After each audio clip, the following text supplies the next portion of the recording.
রাধে রাধে বন্ধুরা, দেখতেই পাচ্ছ প্রচণ্ড সফট একটা খাবার। দেখেই টেস্টি লাগছে না? তাহলে জানতে লাগবে তো তোমাদের যে এটা কী, তাই না? তো চলো দেখা যাক এই রেসিপিটা।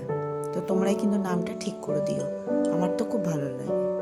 তো দেখো আমি সুজি নিয়ে নিয়েছি। সুজি নিয়ে নেওয়ার পরে এর মধ্যে একটু দই লাগবে। এবার যেখানে দই অনেকের যখন বাড়িতে দই না থাকে তাহলে তোমরা দুধও দিতে পারো। দেখো আমি এখানে পরিমাণ মতন দই নিয়ে নিলাম, আর একটু লবণ দিয়ে নিলাম স্বাদ মতন, আর একটু মিষ্টির জন্য ব্যালেন্সিংয়ের জন্য আমি একটু চিনি নিয়ে নিলাম।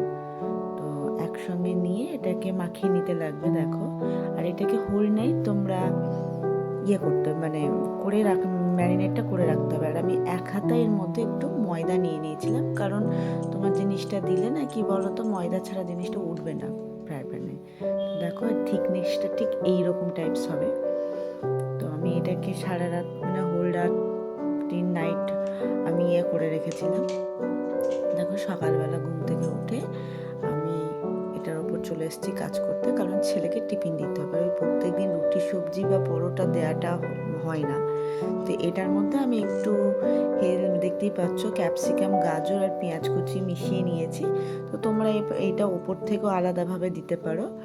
তো আমি এটা করে নিলাম, এটা তাড়াতাড়ি হবে। দেখো জিনিসটা দেখতে ভালো লাগছে। আর লাস্ট মোমেন্টে যখন এটা ফ্রাই প্যানে দেবে তার আগে একটু ইনো মিশিয়ে নেবে, তাহলে কী বলতো জিনিসটা ফ্লপি টাইপস হবে, বেশ ভালো হবে খেতে। তো এটা খেতে খুব সুন্দর হয়, অসাধারণ হয়। তো তোমরা অবশ্যই ট্রাই করো। আর ফ্রাই প্যানে কী বলো তো, বিনা তেলেও হয়ে যায়, কিন্তু ফার্স্ট টাইমে তো একটু তো দিতে লাগে। তো ওই জন্য প্রথমে একটুখানি তেল দিয়ে নিলাম।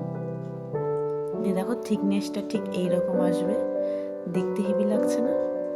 দিয়ে দেখো সব কিছু রেডি করার পরে ফ্রাই প্যানের মধ্যে দিয়ে নিলাম। আমি তোমার প্যানকেকের মতন ছোট ছোট করলাম। যারা অন্য কেউ অন্যভাবে করতে চাও তাহলে ধোসার মতন পাতলা পাতলা টাইপসও করতে পারো, ওটাও হবে। তো চলো আমার এটাই মনে হলো একটু অন্যরকমভাবে করি। তো দেখো এটাকে দেওয়ার পরে না আমি একটু ঢাকা দিয়ে নিয়েছিলাম। তো ওটা ঢাকা না দিলে তোমার ভেতরে সবজিগুলোই হবে না। ওপর থেকে অল্পখানি গাজর পেঁয়াজ কুচি দিয়ে দিয়েছি। তো এখানে তোমরা, আমি অ্যাকচুয়ালি গাজরটা ভেবেছিলাম লম্বা লম্বা করে কাটবো, তো এরকমভাবে হয়ে গেছে। তো সরিয়ে নিয়ে আমি আবারও দেখো একটা নতুন দিয়ে নিলাম।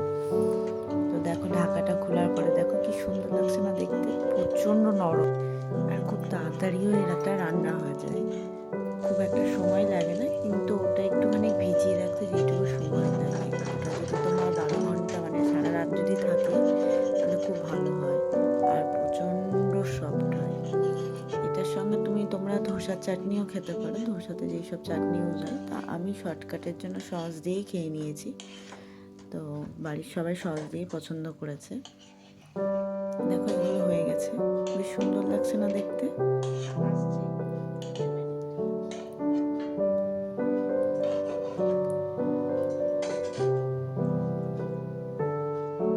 দেখো আবার দিয়ে নিচ্ছি ফ্রাই প্যানের মধ্যে। এবার কিন্তু কোনো অয়েল দিইনি, এটা বিনা অয়েলেই হচ্ছে। ফার্স্ট টাইম দিয়েছিলাম, তারপরগুলো আর দিইনি। তো আবারও সেমভাবে দেখো গাজরগুলো দিয়ে নিলাম। দেখো ঢাকা খুলে দেওয়ার পর দেখতে একদমই আর জয়েন্ট হয়ে গেছে সবগুলো। অ্যাকচুয়ালি অনেকক্ষণ থেকে গেছে না, ওই জন্য ইনোটা দেওয়ার পরে একটু হয়ে গেছে, নরম হয়ে গেছে। তো দেখো এগুলো সবগুলো উল্টে নিলাম। কি বলবো, এত সুন্দর লাগে খেতে, অবশ্যই ট্রাই করো, বাচ্চাদের খুব ভালো লাগবে খেতে।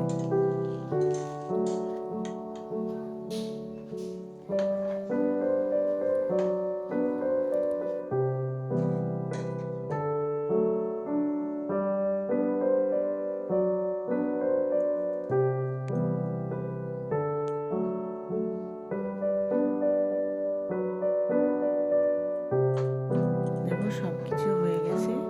জয়েন্টগুলো খুলে নেওয়ার পর ছেলের টিফিন বক্সের মধ্যে ভরে দিলাম, যেহেতু ছেলেকে সকালবেলা টিফিন দিতে লাগবে, ওটার জন্য ভরে দিলাম। টিফিনটা মোটামুটি রেডির দিকে। দেখো আবারও দিয়ে নিচ্ছি।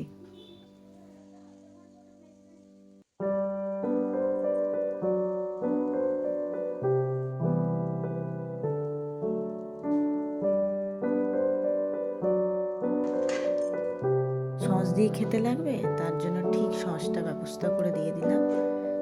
এবার টিফিন বক্সের মধ্যে দেখো ভরে দিলাম। ছেলে তো বড্ড খুশি, খুব টেস্টি, খুব পছন্দ হয়েছে ছেলে।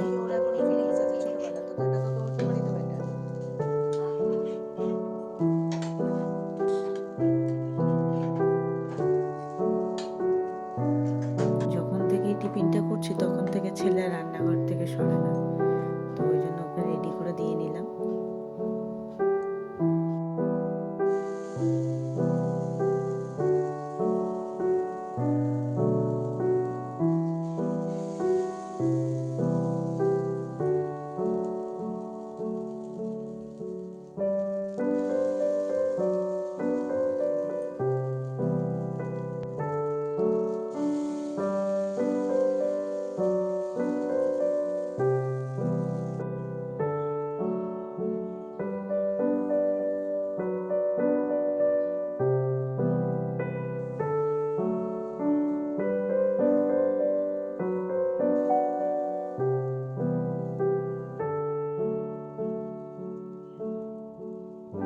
এইভাবে বেশ অনেকগুলোই করে নিলাম, সকালের টিফিন খাবার, ছেলের টিফিন।